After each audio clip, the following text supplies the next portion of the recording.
ఓ సినిమాలో CBI officer కావాలని కాయిష్ పడతాడు హీరో. కానీ ఇంటర్వ్యూ చేసే పెద్ద ఆఫీసర్తో పడిరాక ఆడనే ఫెయిల్ అవుతాడు. ఏహే ఆలేంది జాబ్ ఇచ్చేదని గాయననే ఓ గ్యాంగును తయారు చేసుకుంటాడు. సిబిఐ ఆఫీసర్లమని స్టేషన్కు ఫోన్ కొడితే పోలీసులు సుతా ఎంటొస్తారు. ఓ లీడర్ గారింటికి పోయి కోట్ల రూపాయలు దొరకబట్టి కాగితాల మీద సంతకం పెట్టించుకొని నోట్ల కట్టలతోని జంప్ అవుతారు. సేమ్ గీళ్ళ కథ గిన గట్లనే ఉన్నదబ్బా. ఏటీఎం పలగొట్టలేదు, బ్యాంకుకు సూటు పెట్టలేదు, కానీ పట్ట పగటిలే నడి రోడ్డు మీద 7 కోట్లు కొట్టేసిండ్రు అల్కగా. బెంగళూరులా ఆర్బీఐ ఆఫీసర్లమని ఏటీఎంల పైసలు పెట్టే గీ వ్యాన్ ఆపిండ్రట 5గురు బడవేగాళ్ళు. మొదలు ఓ కార్ల బండిని అట్కాయిస్తే అటెన్క ఇంకో కార్ల 3 దిగిండ్రట.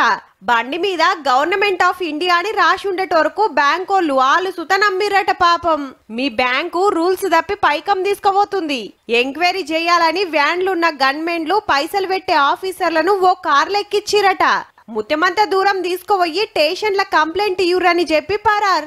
ఈ వ్యాన్ కాడ డ్రైవర్ ఒక్కడే ఉండేటోరకు ఇంకో కార్లు ఉన్నోళ్ళు తుపాకీతోటి బెదిరించి 7 కోట్లు తీసుకొని అవతల పడ్డారు. గప్పుడు తెలిసిందట వచ్చింది ఆర్బీఐ ఆఫీసర్లు కాదు దొంగలని. Police enquiry నడుస్తుందిగా. ఏ సినిమాల సీన్ చూసి స్కెచ్ చేసిండ్రో గాని మామూలుగా లేదు పో.